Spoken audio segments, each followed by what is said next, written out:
दोस्तों, सनातन हिंदू धर्म ही विश्व का एकमात्र ऐसा धर्म है जिसका लक्ष्य है विश्व बंधुत्व यानी कि वसुधैव कुटुंबकम, शांतिपूर्ण सह अस्तित्व यानी कि पीसफुल को एग्जिस्टेंस और बिना किसी भेदभाव के प्रकृति और प्राणी मात्र का कल्याण। सनातन शास्त्र बृहदारण्यक उपनिषद में कहा गया है, सर्वे भवन्तु सुखिनः, सर्वे सन्तु निरामया, सर्वे भद्राणि पश्यन्तु, माँ कश्चित दुख भाग भवेत्। अर्थात सभी सुखी हों, सभी रोग मुक्त रहें, सभी मंगलमय घटनाओं के साक्षी बने और किसी को भी दुख का भागी न बनना पड़े। यहाँ मेरे कहने का मतलब है, काफी लोगों को यह भ्रम है कि तड़क भड़क वाला जीवन जीने वाले व्यक्ति समाज में विशेष स्थान पाते हैं, पर ऐसी बात नहीं है।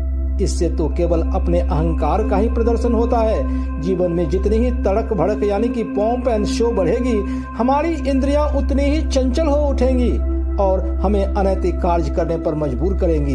इतिहास में भी महापुरुष वही कहलाते हैं जिनका जीवन, आचार व्यवहार और भोजन सदा से ही सादगी पूर्ण रहा है। सनातन हिंदू धर्म, सनातन जीवन शैली और सनातन आचार व्यवहार को विश्व में सर्वश्रेष्ठ ऐसे ही नहीं माना जाता है।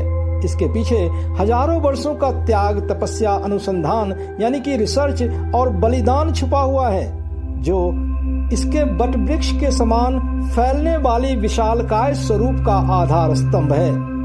इसमें ब्रह्मचर्य जीवन शैली को अति कठिन पर सर्वश्रेष्ठ माना गया है।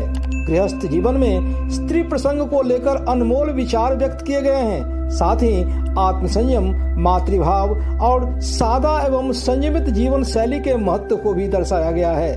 कहते हैं कि हमारे सनातन शास्त्रों में वर्णित इन सभी व्यवस्थाओं में सनातन का गूढ़ रहस्य छुपा हुआ है। तो आइए जानने की कोशिश करते हैं इनके बारे में। दोस्तों, मेरे वीडियो का उद्देश्य है भारतीय सनातन संस्कृति एवं परंपराओं को जन जन तक पहुंचाना। अतः आपसे रिक्वेस्ट है कि आप भी सुपर थैंक्स के जरिए सहयोग कर मेरे इस मिशन का सहभागी बने।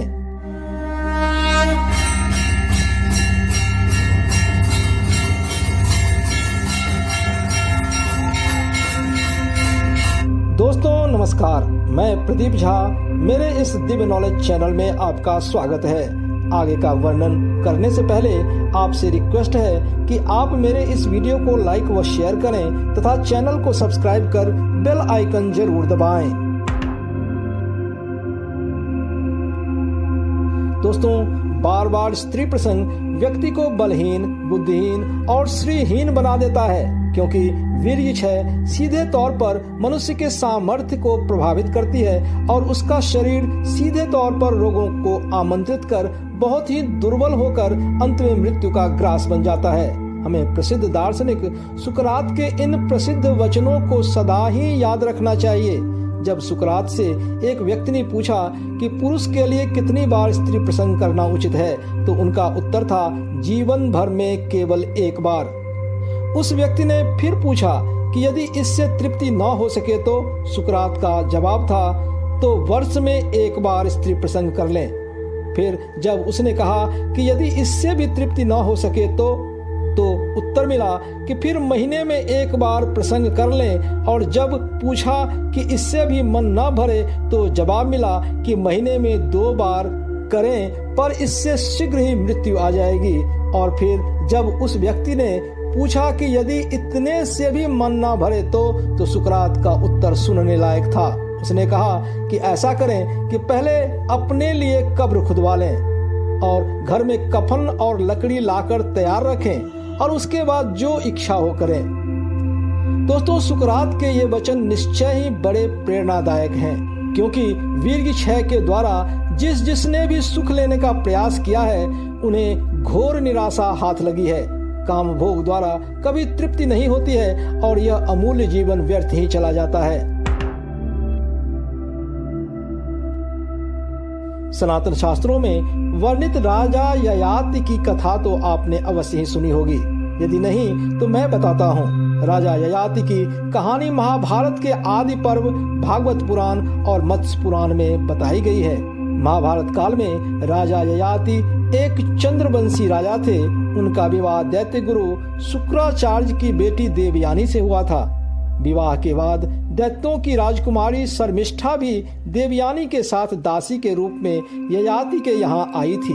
शुक्राचार्य ययाति से यह वचन लिया था कि वह देवयानी के अलावा किसी भी पर स्त्री से संबंध नहीं रखेगा, पर दासी बनी राजकुमारी शर्मिष्ठा के सौंदर्य पर आकर्षित होकर ययाति शुक्राचार्य को दिया अपना वचन भूल गए। जब देवयानी ने शुक्राचार्य को ययाति की इस अनैतिक संबंध के बारे में बताया तो क्रोधित शुक्राचार्य ने ययाति को युवावस्था में ही वृद्ध हो जाने का श्राप दे डाला। ययाति द्वारा क्षमा मांगने पर दैत्य गुरु ने उसे इस श्राप से मुक्ति पाने का रास्ता भी बता दिया और कहा कि तुम अपने 5 पुत्रों में से किसी का भी यौवन लेकर पुनः युवावस्था प्राप्त कर सकते हो। फिर पितृभक्त पुरु ने अपने पिता राजा ययाति को अपना यौवन दे दिया, जिसके कारण ययाति फिर से युवावस्था प्राप्त कर सके। अपने इस युवावस्था में ययाति ने खूब भोग विलास किया और विश्वाची नाम के अप्सरा के साथ नंदन वन में रमन करने लगे। पर 1000 वर्ष तक भोग विलास करने के बाद भी ययाति को संतुष्टि नहीं मिली, बल्कि विषयों की यह कामना आग में घी की आहुति देने के समान और भड़कने लगी और समय के साथ काम इच्छा और भी प्रबल होती जा रही थी। इसीलिए ययाति ने अपना बचा हुआ यौवन और राज्य अपने पुत्र पुरु को लौटाकर ईश्वर भक्ति में वैरागी बन गया, क्योंकि सच्चा सुख इसी में था, काम वासना में नहीं। उसी राजा पुरु से पौरव वंश चला, जिसमें परीक्षित का पुत्र जन्मेजय पैदा हुआ था। दोस्तों, ब्रह्मचर्य शब्द अपने आप में बहुत पवित्र माना गया है, जिसका शाब्दिक अर्थ होता है ब्रह्म आचार, यानी कि ब्रह्मलीन होकर आचार व्यवहार करने वाला। पर सामान्य अर्थ में जिसने शादी नहीं की है, जो काम भोग नहीं करता है और स्त्रियों से दूर रहता है, वही ब्रह्मचारी है। पर जरा रुकिए, ब्रह्मचर्य का यह मात्र सीमित अर्थ है। इस अर्थ के अनुसार केवल वीर्य रक्षण ही ब्रह्मचर्य है, जबकि सच तो ये है कि वीर्य रक्षण मात्र साधना है, मंजिल नहीं। दरअसल ब्रह्मचर्य एक श्रेष्ठ तप है, श्रेष्ठ व्रत है, श्रेष्ठ साधना है और इस साधना का फल है आत्मज्ञान, आत्म साक्षात्कार। इस फल की प्राप्ति के साथ ही ब्रह्मचर्य का पूर्ण फल प्रकट हो जाता है। मनुष्य जीवन का लक्ष्य है अपने आप को जानना अथवा आत्म साक्षात्कार करना। जिसने भी यह हासिल कर लिया वह परम आनंद अथवा ब्रह्म आनंद में लीन हो जाता है। उसे संसार से कुछ और पाना शेष नहीं रह जाता है, क्योंकि उसके आनंद का स्रोत उसके भीतर ही रहता है। वह संसार के तुच्छ विषयों से प्रभावित हुए बिना जिस भी अवस्था में रहता है, परम आनंद को अनुभव करता है। वह व्यवहार कुशल रहते हुए भी हर समय समाधि में रहता है। ऐसा महापुरुष ही सच्चे अर्थों में ब्रह्मचारी होता है। इस प्रकार वासना से पूर्ण निवृत्ति के लिए, अंतःकरण की शुद्धि के लिए, ईश्वर की प्राप्ति के लिए, सुखी जीवन जीने के लिए, अपने मनुष्य जीवन के सर्वोच्च लक्ष्य को प्राप्त करने के लिए, या यूं कहें कि परमानंद की प्राप्ति के लिए ब्रह्मचर्य का पालन आवश्यक माना गया है। दोस्तों, हमारे शास्त्रों में जननी यानी कि माता को सबसे पवित्र और सर्वोच्च स्थान दिया गया है। प्रभु श्री राम ने भी कहा था, जननी जन्मभूमिश्च स्वर्गादपि गरीयसी, अर्थात जननी और जन्मभूमि स्वर्ग से भी ज्यादा पवित्र होता है। भारतीय सभ्यता और संस्कृति में माता को इतना पवित्र स्थान दिया गया है कि यह मातृभाव व्यक्ति को पतित होते होते बचा लेता है। पवित्र संत विचार के व्यक्ति के सामने जब कोई स्त्री कुचेष्टा करना चाहती है, तब वह मन में मातृभाव लाकर उस विकार के फंदे से बच जाता है, जैसा कि सर्वश्रेष्ठ धनुर्धारी अर्जुन ने किया था। महाभारत के कथानुसार दिव्यास्त्रों की खोज में जब अर्जुन जिंदा शरीर के साथ स्वर्ग गया था, तो उर्वशी नाम की अप्सरा ने उसके साथ प्रणय संबंध स्थापित करने की कोशिश की थी। तब अर्जुन ने अपने मन में उर्वशी के प्रति मातृभाव लाकर अपने आप को पतित होने से बचाया था। इसीलिए जब भी किसी पर स्त्री को देखने पर मन में विकार उत्पन्न होने लगे, तो उस समय मन में मातृभाव का विचार ही हमें मन की उन विकारों को दूर करता है। भारत के इतिहास में वीर शिवाजी का एक प्रसंग आता है कि एक बार कल्याण के सूबेदार की स्त्रियों को जब शिवाजी के समक्ष लाया गया तो शिवाजी ने भारतीय संस्कृति के अनुसार उन स्त्रियों को मां कहकर पुकारा और फिर उन्हें उपहार यानी कि गिफ्ट देकर सम्मान पूर्वक उनके घर वापस भेज दिया। हमारे सनातन शास्त्रों में कहा गया है कि मातृवत परदारेषु परद्रव्येषु लोष्ठवत आत्मवत सर्वभूतेषु यह पश्यति सह पंडितः, अर्थात पर स्त्री को सदा ही माँ की तरह समझना चाहिए, दूसरे के धन को मिट्टी के समान समझना चाहिए और सभी के साथ अपनों जैसा व्यवहार करना चाहिए। जो ऐसा आचरण करता है सच्चे अर्थों में वही ज्ञानी है।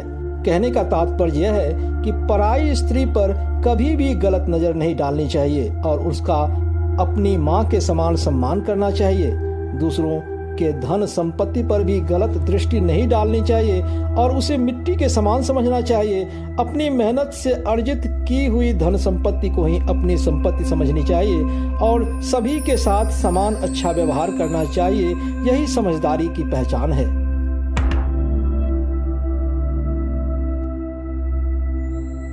दोस्तों, हमारे सनातन शास्त्रों में सादा जीवन उच्च विचार को बहुत महत्व दिया गया है।